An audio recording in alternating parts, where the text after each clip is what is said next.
为何许多国家都选择退出印度的 P751 潜艇项目？印度的 P751 项目有怎样的无理要求？这对于印度 P751 醒目的发展将带来怎样的影响？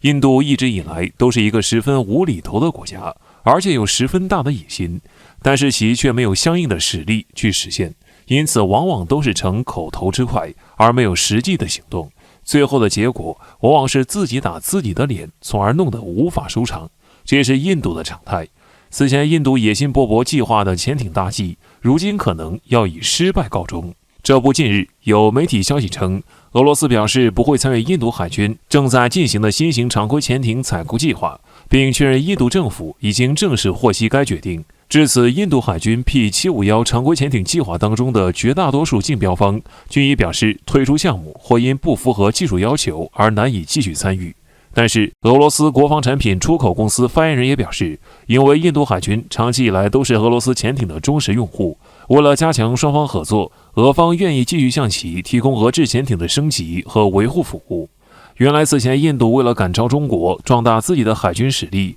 提出了一个潜艇大计，要建造6艘先进常规潜艇，同步掌握世界顶尖水平的潜艇技术，从而使得印度海军更有力地应对中国潜艇深入印度洋。而且当时印度对于这个潜艇大计还在国际范围内进行招标，以此来选择最合适的建造国。由于印度拿出了4500亿卢币，相当于60亿美元用于潜艇的建造，这就吸引了很多国家想要拿下印度的潜艇大单。当时印度还给包括俄罗斯、法国、德国、西班牙、日本和韩国等在内的多国军工企业发出了招标邀请，而这些国家起初也都像俄罗斯一样，不仅对该项目表现出了极大的兴趣，而且还针对印度方面所提出的招标要求做出了回应。印度在看到有如此多的国家对这个项目感兴趣，就对想要承接这个项目的国家提出了要求，哪个国家可以达到要求，印度就将这个项目给哪个国家建造。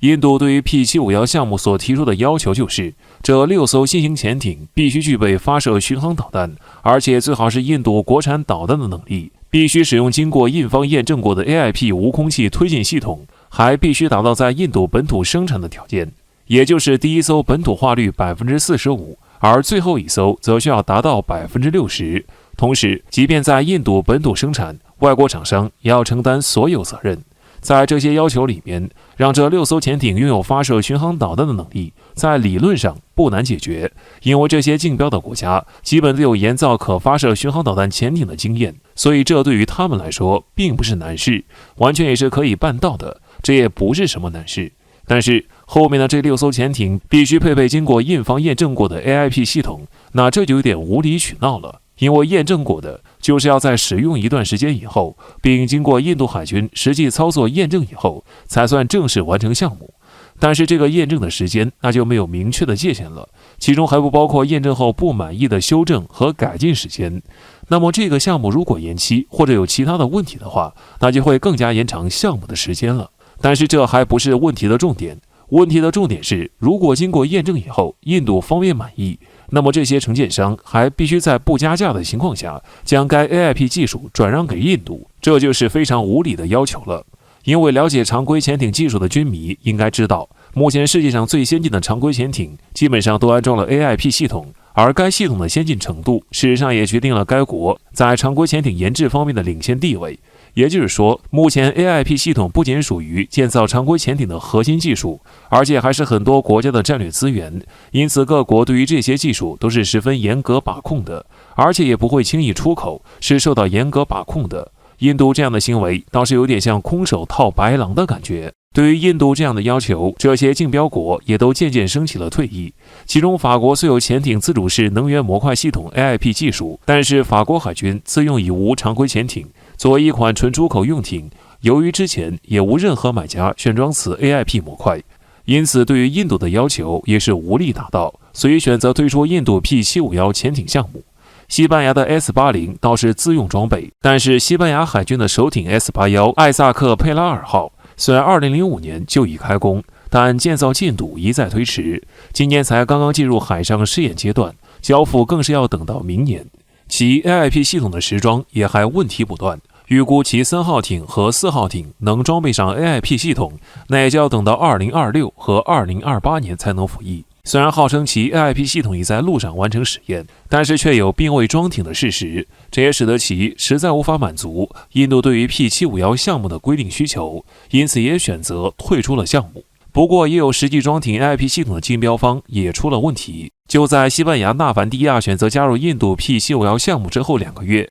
瑞典萨博考库姆宣布退出印度 P751项目。萨博考库姆原定用于参与 P751项目的型号是 A26型潜艇。据印度媒体报道，萨博在彻底检查过项目意向书内的条款以后，决定不再参与 P751项目。萨博对媒体表示，退出理由是印度在项目中对外国企业开具的条款过于苛刻，一方面要求在印度本土企业组建的合资公司当中，印度企业股份要占比51%，但另一方面，项目中的大部分责任义务仍然要由提供技术的企业承担。因此，由于印度的无理要求，选择退出印度的 P751项目。德国的蒂森克鲁伯海洋集团作为在建造 AIP 推进常规潜艇方面同样经验丰富的企业，参与印度 P751项目的是要建造214型潜艇。但是据印度经济时报报道，德国蒂森克鲁伯海洋集团表示，除非印度方面的招标条件进行重大修改，否则将不会与印度合作伙伴做进一步接触。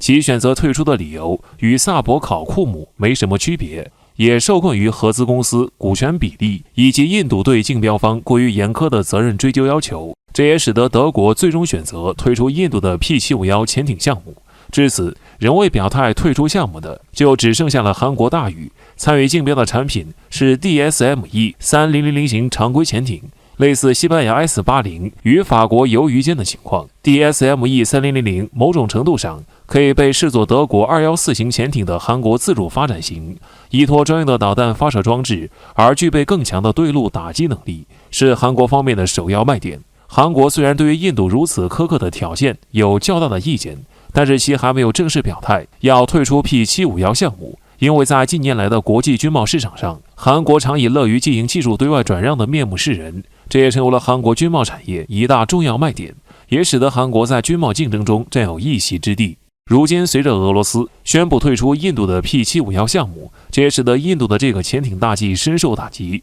并且为其的发展前景蒙上了一层阴影。这也给印度当头棒喝，让印度也为其的自大和无理要求付出相应的代价，这与印度此前雄心勃勃的态度形成了鲜明的对比，这也将给印度军工的发展带来沉重的打击。如果印度还不改变招标条件，那么印度的这个 P751项目将会面临失败的结果，从而被狠狠打脸。